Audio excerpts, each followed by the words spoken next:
आज का विषय हमारा है पद रचना। संस्कृत व्याकरण में पद रचना ही महत्वपूर्ण है और व्याकरण के रूप में हमको यही सीखना होता है। प्रातिपदिक शब्द या धातु में नामिक या आख्यातिक विभक्ति लगाने से वह पद बन जाता है। सामान्यतः संस्कृत वाक्यों में पदों का ही प्रयोग होता है, शब्दों का नहीं। ऐसा इस पद रचना के परिचय में लिखा हुआ है इस पुस्तक में। संस्कृत व्याकरण का एक सूत्र है, नियम है, अपदः अप्रयोजनीया, अर्थात अपद का प्रयोग नहीं करना चाहिए या अपद का प्रयोग नहीं हो सकता है। कोई शब्द यदि पद नहीं बनाया गया है, मूल रूप में उसका प्रयोग नहीं हो सकता है। ये हमने आपको पहले भी बताया था। धातुओं या प्रातिपदिक या नाम शब्दों को पद बनाने के लिए उसमें जो परिवर्तन होता है वही व्याकरण का मुख्य तत्व है। इसका ज्ञान होने से ही संस्कृत भाषा को समझना तथा प्रयोग करना संभव हो पाता है। पद बनाना हम सीख लें, पद रचना सीख लें, तो हम जो भी शब्द हम जानते हैं उसे संस्कृत वाक्यों में प्रयोग कर सकते हैं। जो भी भाषा हम बोल रहे हैं, भारत से यूरोप तक की सभी भाषाएं मूलतः वैदिक भाषा से ही निकली हैं या उसका परिवर्तित रूप है। भारतीय भाषाओं में औसत भी कहें तो आधे से अधिक शब्द तो संस्कृत के हैं ही भारत की सभी भाषाओं में। ये बात यूरोप की भाषाओं के लिए भी बहुत कुछ सत्य है। ईरान से दक्षिण एशिया कह लीजिए, हमारी भाषाओं में तो आधे से अधिक शब्द संस्कृत होते ही होते हैं। संस्कृत के बिना, कोई कहे कि संस्कृत शब्दों का प्रयोग के बिना हम कोई वाक्य रचना कर लेंगे, तो भारतीय भाषाओं में संभवतः ये संभव नहीं है। कोई चुनौती के रूप में बहुत प्रयास करके भले ही कोई अपवाद प्रस्तुत कर दे, लीजिए मैंने कर दिया, मुझे नहीं लगता है कि वह संभव हो पाएगा। तो ये संस्कृत भाषा का महत्व, उपयोगिता और वर्तमान स्थिति है। बोलचाल में प्रयोग कर रहे हैं, हम भारत की कोई भी भाषा बोलते हो, किसी प्रांत के रहने वाले हो, तो कह सकते हैं संस्कृत शब्दों की जानकारी तो हमको है ही, भले ही हम ये न जानते हो कि यह शब्द संस्कृत का है। इसको पुनः कहेंगे, हम दिन भर सामान्य रूप से संस्कृत शब्दों का प्रयोग कर रहे हैं, बोल रहे हैं, भले ही हम ये नहीं जानते कि ये शब्द संस्कृत के हैं। बस इतना भर जान लेना है कि ये शब्द संस्कृत के हैं, तो आपको लगा संस्कृत तो हम सीख गए, सारे शब्द तो हमको आते हैं। अब कोई कहेगा बालक के संस्कृत बताओ, तो हम कैसे बताएंगे? हम चाहे जिस भाषा में बालक बोल रहे हैं, शब्द तो संस्कृत का ही है। ऐसे ही अधिकांश शब्दों की स्थिति है, अधिकांश की है, कुछ हो सकते हैं अपवाद स्वरूप अलग भी हो, प्रांतीय, क्षेत्रीय, स्थानीय आधार पर कुछ शब्द विकसित हो गए, कुछ संस्कृत शब्दों के कुछ परिवर्तित रूप हैं जिन्हें हम तद्भव शब्द कहते हैं। अधिकांश तत्सम शब्द ज्यों के त्यों प्रयोग हो रहे हैं, कुछ शब्द तद्भव रूप में प्रयोग हो रहे हैं, अर्थात उसमें कुछ परिवर्तन हो गया है। वो थोड़ा सा परिवर्तन देख करके उसका शुद्ध रूप प्रयोग कर लें तो संस्कृत हो गई। तो इस बात को यदि हम समझ लें, तो यदि हम ये मान लें कि जो भी शब्द हम प्रयोग कर रहे हैं वो संस्कृत के ही हैं, और यदि नहीं भी हैं तो अनेक भाषाओं में अनेक भाषाओं के शब्द प्रयोग होते हैं। जो हम दिन भर जो भी भाषा हम बोलते हैं उसमें अनेक शब्द दूसरी भाषाओं के होते ही हैं। जैसे संस्कृत के तो आधे से अधिक हैं ही, अन्य शब्दों में भी अन्य अनेक भाषाओं के शब्द हैं, भारत की प्रांतीय भाषाओं के शब्द होते हैं, कुछ विदेशी भाषाओं के शब्द होते हैं, बोलते ही हैं। तो क्यों ना हम कुछ समय के लिए मान लें कि जो भी हम बोल रहे हैं वे सारे शब्द मूलतः संस्कृत के हैं, लगभग हैं भी, थोड़ी देर के लिए मान लें कि लगभग सभी हैं। अब क्या शेष रह गया? जो विभक्तियां हैं उन्हीं में कुछ अधिक परिवर्तन हो गया है तो वो हमें अलग प्रतीत होती हैं। वही विभक्तियां भर लगाना है, संस्कृत में उसकी विभक्ति क्या है, ने, को, से आदि।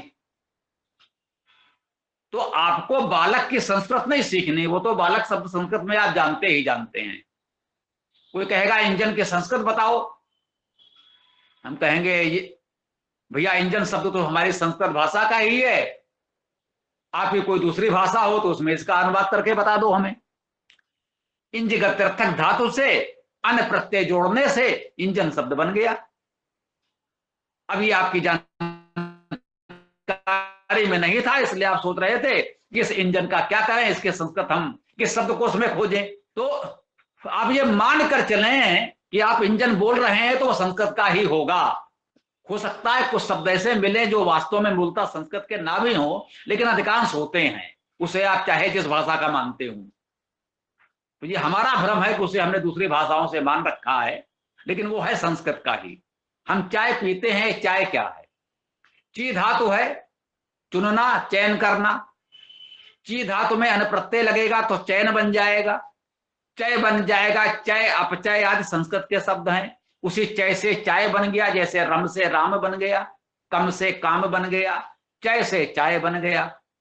बागानों में लोग चाय की पत्तियां चुनते हैं, चाय एक झाड़ी है, पौधा है तुलसी की तरह, उस पौधे की पत्तियां चुनते हैं, तो जो को चुनकर लाते हैं उसे चाय कहते हैं।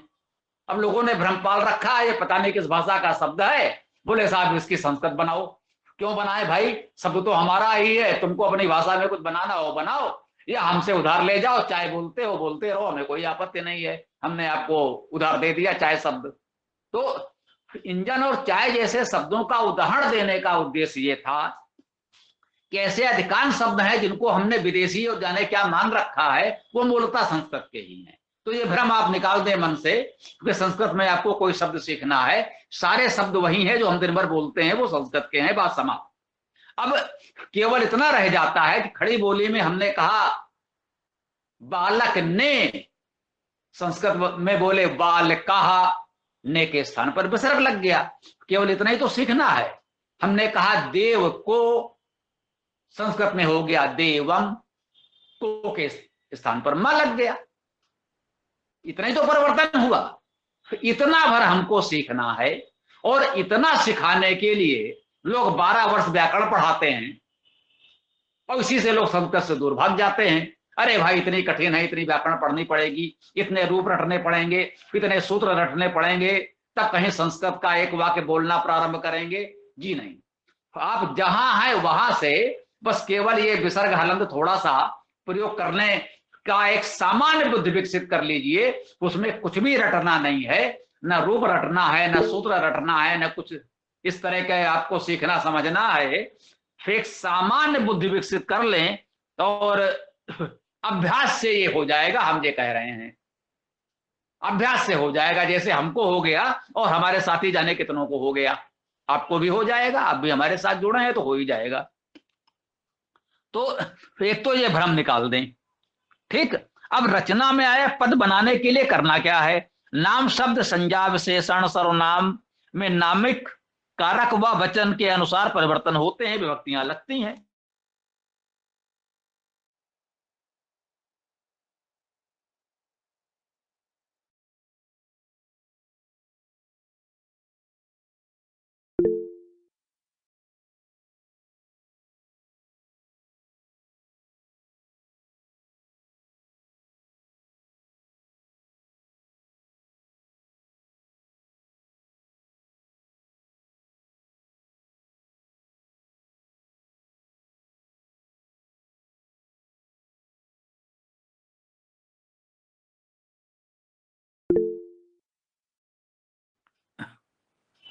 हाँ, ये कुछ इसमें हमारे यहाँ गड़बड़ हो गया था, तो जरा पुलकित जी बताएं क्या स्थिति रही।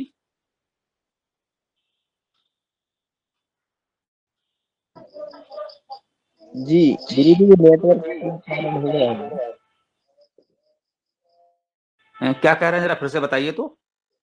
कुछ नेटवर्क समस्या के कारण हो गया होगा, जो भी हुआ हो। नहीं, आप लोग कुछ कहीं तक सुन पाए हैं, कहाँ से कैसे क्या? स्वामी जी ये बात हो रही थी कि बालिका को बालक बालिका मैंने बालक को ऐसा कर बता रहे थे कुछ। ठीक ठीक ठीक, तो मतलब कुछ आपका अधिक छोटा नहीं है, इसका अर्थ है जी। तो ठीक है,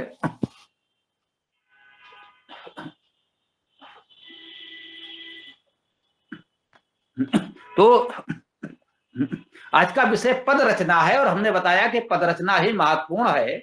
उसमें इतना ही करना होता है, जो शब्द हम प्रयोग कर रहे हैं वो हैं तो संस्कृत भाषा के ही, वो चाहे चाय हो, चाहे इंजन हो, चाहे जो भी हो, बालक है या कुछ भी है, अधिकांश शब्द, लगभग सभी शब्द संस्कृत के हैं। अब आपको सीखना केवल इतना है कि आप कह रहे हैं बालक ने, संस्कृत वाले ने कह दिया बालका, आपने कहा देव को, संस्कृत वाले ने कहा देवम, तो ने के स्थान पर एक विसर्ग आ गया, को के स्थान पर मां आ गया। इतना भर सीखना है, इसके लिए बहुत अधिक आपको परिश्रम नहीं करना है, केवल ये बताना है।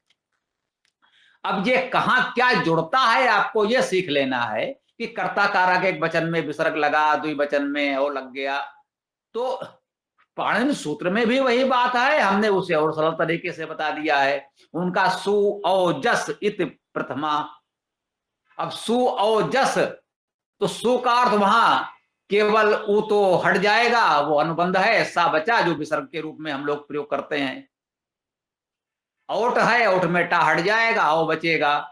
जस में वही है, जा हट जाएगा, सा विसर्ग हो जाएगा। तो अब हम उसको सीधे सीधे बता देते हैं कि भैया कर्ता एक वचन, प्रथमा एक वचन में आपको केवल विसर्ग लगाना है, द्विवचन में औ लगाना है, बहुवचन में आ के साथ विसर्ग लगाना है, अर्थात आह लिखना है, आह जोड़ना है। बालक में आह जोड़ेंगे तो बालका हो जाएगा, देव में आह जोड़ेंगे तो देवाह हो जाएगा।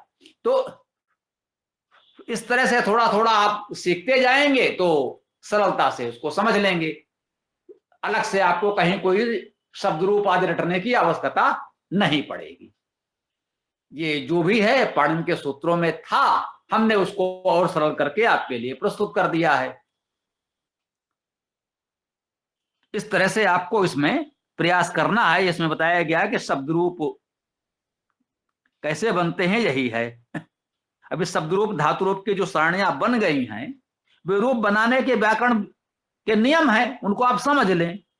कोई शब्द रूप या धातु रूप शुद्ध है या नहीं, इसका निर्णय व्याकरण के नियमों से ही हो सकता है।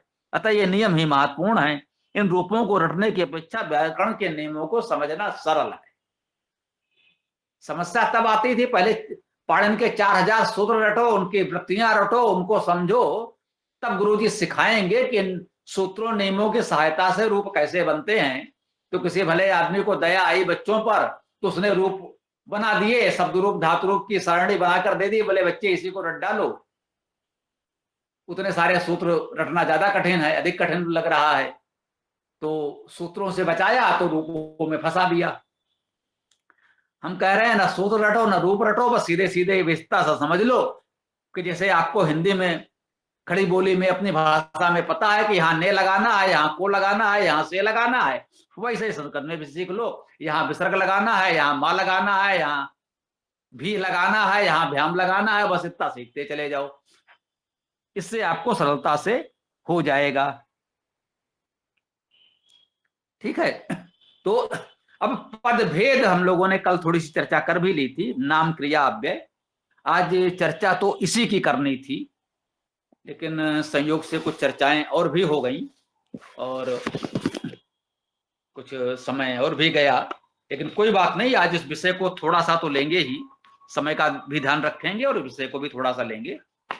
तो पदभेद नाम क्रिया और अव्यय हैं, तो अव्यय में तो कोई परिवर्तन होगा नहीं, कोई रूप बनेगा नहीं। नाम और क्रिया समझना है। नाम में संज्ञा सर्वनाम विशेषण 3 आते हैं। ठीक, तो अब इसमें जिन शब्दों से व्यक्ति वस्तु स्थान भाव विचार आदि का परिचय प्राप्त होता है उसको नाम कहते हैं। भाई इसका नाम क्या है, तो नाम किसी व्यक्ति का भी हो सकता है, किसी समूह का भी हो सकता है ना।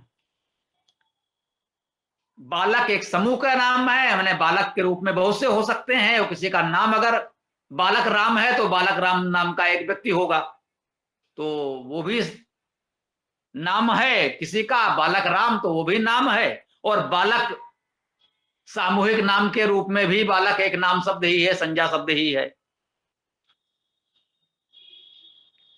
अब जैसे इसमें कहा गया वह सुंदर बालक है, सा सुंदरा बालका अस्ति। अब सह वह, ये क्या है? ये सर्वनाम है, ये भी नाम में गिना जाएगा।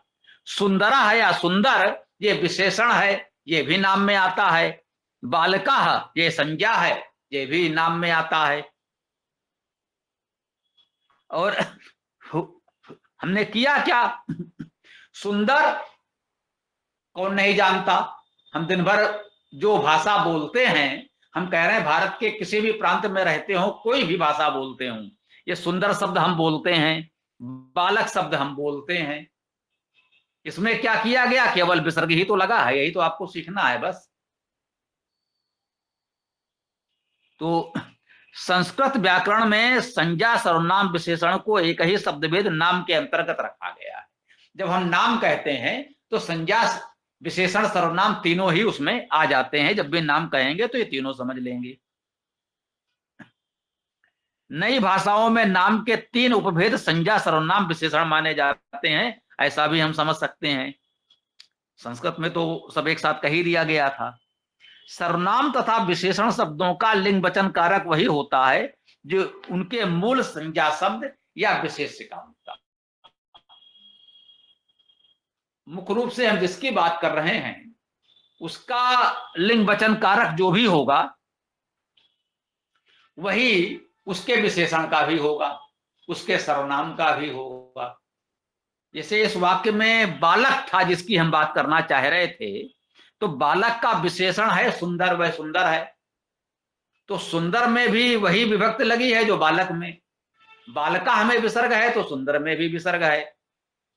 सा अर्थात वह, ये सर्वनाम है, इसमें भी वही विसर्ग सा लगा हुआ है। ये भी कर्ता एक वचन में है, बालक कर्ता एक वचन में है, तो उसका विशेषण सुंदर भी कर्ता प्रथमा एक वचन में है, और सह उसका सर्वनाम है तो वह भी कर्ता प्रथमा एक वचन में है। ठीक है। तो